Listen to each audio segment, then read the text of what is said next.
ہمارا دین جو ہے، جو ہمیں قرآن کریم کی صورت میں، آقا علیہ الصلوۃ والسلام کی صورت میں ہم تک پہنچایا گیا کہ یہ مشکل ہے، تو سر کیوں بنایا ہوا اتنا مشکل؟ اللہ تعالیٰ نے جگہ جگہ قرآن کریم فرمایا کہ میں نے تمہارے لیے دین میں کوئی تنگی، لا اکراہ فی الدین. بالکل، اللہ فرماتا ہے جو دین میں نے دی اس میں کوئی جبر تو ہے ہی نہیں بے سرے سے. شک بے شک. اور الدین و یسرن، میرے نبی نے فرمایا دین جو ہے وہ آسانی ہی آسانی ہے. جو دین میں نے لے کے، اور فرمایا جو میرے دین کو پیچیدہ کرے گا، مشکل کرے گا، کمپلیکس کرے گا، تو فرمایا اس کا سارا بوجھ اس کے گلے میں توق بن کے پڑے گا. اور منیر صاحب، الویہ ہمارا یہ ہوا، ہمارا وہ جو نیم خواندہ طبقہ تھا، جی نیم خواندہ کا میں لفظ بول جی رہا ہوں، جی جی جو نیم خواندہ طبقہ تھا، اس نے دین پر کاری ضرب لگائی ہے.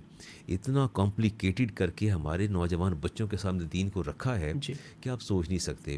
مجھے میں یہاں جمعہ پڑھاتا ہوں آپ کے جوہر جی ٹاؤن بالکل، میں، وہ بہت بڑی مسجد ہے، 4-5 ہزار لوگ ہوتے ہیں. ماشاء اللہ. اور وہاں مجھے ایک مخصوص کچھ طبقہ تھا، انہوں نے کہا جی مولانا آپ کی وجہ